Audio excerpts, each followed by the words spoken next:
Doctor Sanjay Sharma, मैं pen physician.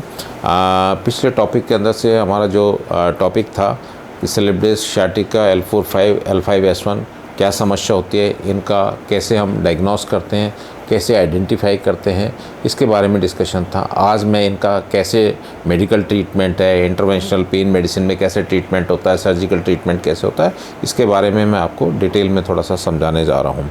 कोई भी जो समस्या है इन चारों के अंदर से, जिसको हम नर्व से रिलेटेड प्रॉब्लम मानते हैं, मेन जो हमारी स्पाइनल कॉर्ड होती है, जो स्पाइन होती है, स्पाइन के अंदर से स्पाइनल कॉर्ड होती है, उसके साथ में हमारी जो रूटलेट्स निकलती हैं, हर एक लेवल पे एग्जिटिंग रूट होती है, ट्रैवर्सिंग रूट होती है, और इसके साथ साथ में और अदर स्ट्रक्चर्स होती हैं। डिस्क होती है, आपका फोरामेन होता है, आपकी सेंट्रल कैनाल होती है, आपके लिगामेंट्स होते हैं, आपकी मस्कुलर स्ट्रक्चर्स होती हैं, बहुत सारी स्ट्रक्चर्स होती हैं। इन सब का अपना योगदान होता है और उनको प्रॉब्लम के कारण, उस प्रॉब्लम के कारण वो दर्द हमारा चलता है उसमें। अब जब तक इस समस्या को हम आइडेंटिफाई नहीं करते, हमारी मेडिकल ट्रीटमेंट का जो पार्ट है वो सिम्टोमेटोलॉजी पे डिपेंड करता है। आपकी जो ऑब्स्ट्रक्शन आ रहा है, मैकेनिकल ऑब्स्ट्रक्शन है, बोनी ऑब्स्ट्रक्शन है, सॉफ्ट टिश्यू ऑब्स्ट्रक्शन है, उसको हमें सर्जिकल पार्ट के जाए बिना हम उसका ट्रीटमेंट नहीं कर सकते, जो कि अक्सर स्टडीज़ में यही पाया गया है। ऐसा नहीं होता, डिजनरेटिव फेजेस होते हैं, उनके अंदर पेशेंट को काफ़ी प्रॉब्लम हो जाती है, मरीज़ को कोई भी सिम्टम्स नहीं होते। तो सब्जेक्ट टू सब्जेक्ट चेंज होता है, पर्सन टू पर्सन चेंज होता है हर एक आदमी का। लेकिन अमूमन हम जो एक कॉमन लैंग्वेज में अंदर लेके चलते हैं, मेडिकल ट्रीटमेंट के अंदर से जो पेन किलर्स होते हैं, आपके मसल रिलैक्सेंट होते हैं, हमारी और मॉडलिटीज़ और जो हमारे वाइटामिन्स हैं, मिनरल्स हैं, हमारे जो ऑइंटमेंट्स वगैरह होते हैं, बेड रेस्ट होता है, इन सब चीज़ों को हम अडॉप्ट करते हैं। इसके साथ साथ में आपके जो कंसर्निंग डॉक्टर हैं वो आपको फिजियोथेरेपी के लिए सलाह दे सकते हैं। यदि कोई मस्कुलेचर प्रॉब्लम है, डिस्यूज एट्रोफी में जा रहे हो, मसल का पुल हो गया हो, मसल में स्ट्रेचिंग आ गई हो, मसल का टियर हो गया हो, तो वो एक हम फिजियोथेरेपी पार्ट को कंसीडर करते हुए उसका इलाज कर सकते हैं। लेकिन इसके बावजूद भी यदि हमारा दर्द में कोई आराम नहीं आ रहा है, तो इसका मतलब है कि कोई ऐसी समस्या है जो मेडिकल ट्रीटमेंट के अंदर से वो रेस्पॉन्ड नहीं कर रही है। तो उन समस्याओं को या तो हमें सर्जरी की ओर जाना पड़ेगा।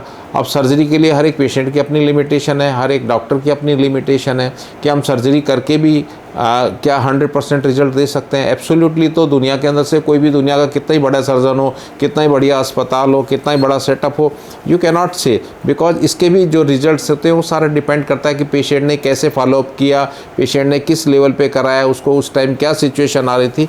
बहुत सारी चीज़ों को कंसिडर करने के बाद में ही हम उस पर रिजल्ट के उसको मान सकते हैं इस चीज़ के अंदर से।